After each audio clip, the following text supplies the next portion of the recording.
श्री हरि विराट संकीर्तन सम्मेलन समिति रजिस्टर्ड मुरादाबाद द्वारा विगत 82 वर्षों की भांति इस 83वें वर्ष भी वार्षिक अधिवेशन उसके पश्चात प्रवचन सत्र 4 बजे से प्रारंभ हुआ। अनेक प्रमुख संतों के प्रवचन से महानगर की जनता को अपने आशीर्वचनों से संबोधित किया, जिसमें पंडित ब्रजेश पाठक, स्वामी ज्योतिर्मय आनंद रायबरेली, वेदांत आचार्य स्वामी सुबोध आनंद जी वृंदावन, धीशांत दास जी अर्धमौनी एवं जगत आचार्य स्वामी उपेनंद आनंद जी, सरस्वती जी नैमिषारण्य एवं मुरादाबाद से आचार्य जगदीश प्रसाद जी कोठारी मार्गदर्शन संस्था को और मुरादाबाद की जनता को प्राप्त हुआ। सायंकालीन सभा प्रवचन सत्र में धीशांत दास जी ने अपने उद्बोधन में कहा, जो पुण्य सतयुग में ध्यान और तपस्या, त्रेता में यज्ञ, द्वापर में अर्चा विग्रह से मिलता था, वे समस्त पुण्य कलयुग हरिनाम संकीर्तन से स्वयं ही मिल जाता है।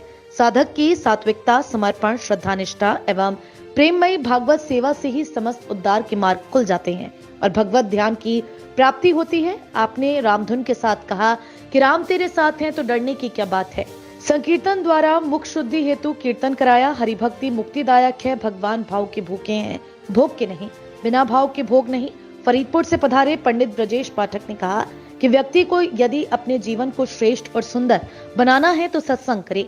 भगवान की कृपा से ही संत मिलन होता है। भगवान जिस प्रकार देते हैं, भक्त को भी उसी रूप में स्वीकार करना चाहिए। जिस प्रकार श्री भरत जी ने भगवान श्री राम की चरण पादुकाओं को वर्षों अपने शीश पर धारण किया था। इस अवसर पर कार्यक्रम को सफल बनाने में मुख्य रूप से निर्भर अग्रवाल, महावीर प्रसाद अग्रवाल, सुरेंद्र कुमार अग्रवाल, विजय कुमार अग्रवाल, एडवोकेट लोहिया, संजय गोयल, अरुण कपूर, संजय मेहरोत्रा, भोलानाथ, अनुराग अग्रवाल, अनिल कुमार गुप्ता, पंकज मेहरोत्रा, अश्विनी, स्वतंत्र प्रकाश रस्तोगी, गुलशन कुमार गुप्ता, पंडित ज्ञानचंद्र शर्मा, समर्पण, अतुल कपूर, सुरेंद्र वर्मा, पृथ्वीराज महाजन, उमेश कुमार अग्रवाल, योगेश सहाय अग्रवाल, कांति प्रसाद गर्ग, ज्ञानचंद गुप्ता, विनोद यादव, अंकित शुक्ला, नितिन सैनी, राजेश कुमार गुप्ता, शैलेंद्र प्रताप सिंह, अनुराग शर्मा, योगेश कुमार शर्मा, बबलू सैनी, विकास आहूजा, आशीष वर्मा, सुनील कुमार अग्रवाल द्वारा अपना पूर्ण सहयोग दिया गया। नहीं काटा तो राजा ने भी अनसुनी बात कर दी।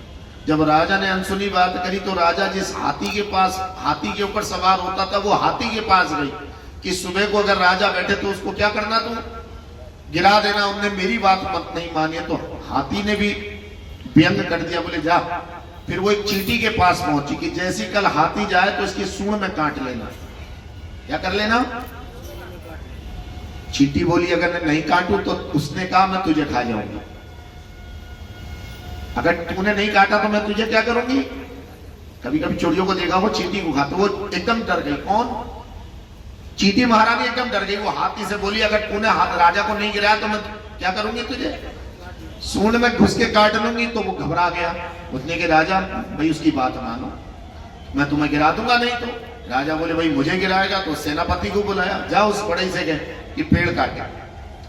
जब बड़ा ही घबरा गया, बोले राजा की आ गया तो पेड़ काटने चला तो पेड़ बोला अरे भाई साहब मैं भी वापस देता हूं। और तुरंत क्या करा उसने, बोलो, इसे बोलते हैं संकल्प। क्या बोलते हैं? बोलो, संकल्प बोलते हैं। और हम क्या करते हैं, ध्यान रखना, हम संकल्प नहीं करते। व्रत तो हम बहुत रखते हैं, व्रत का नाम ही संकल्प है, व्रत का नाम ही दृढ़ निश्चय है। व्रत तो हम बहुत करते हैं लेकिन भूखे रहने को हम व्रत से नहीं। लोग कहते हैं भगवान खाते नहीं, बेर सबरी के हम खिलाते नहीं। लोग कहते हैं भगवान आते नहीं, मीरा की तरह हम। दरिया दूषण राम में नहीं, राम में दोष।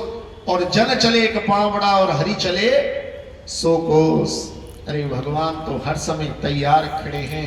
कोई बुलाने वाला तो हो, कोई खिलाने वाला तो हो। ठाकुर जी हर समय तैयार है। एक बाबा ने नियम बांध रखा था कि रात को लड्डू गोपाल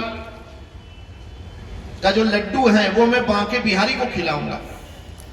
रोज गोस्वामी जी उस बाबा की प्रतीक्षा करते थे, टाइम होते लड्डू लेकर आ जाते थे। लेकिन एक दिन क्या हुआ, लीला हो गई। जो बेचारा हलवाई लड्डू बनाता था उसकी बिटिया की शादी थी, उस दिन दुकान खुली नहीं। और बाबा जब लड्डू लेने पहुंचे तो दुकान बंद। बाबा का कलेजा वहीं बैठकर भैया उसके पूछते हुए घर पहुंचे। उससे कहा लड्डू दे दो। बोले बाबा आज तो दुकान ना खुले, आज तो मेरी लड़की की शादी आने वाली है। उधर कहते हैं कि जैसे ही भोग की थाली लगाई गई ठाकुर जी भोगी स्वीकार ना कर। बाहर उन्होंने आवाज लगाई, भैया किसी जजमान का किसी दर्शनार्थी या कोई भोग रह गया हो तो दे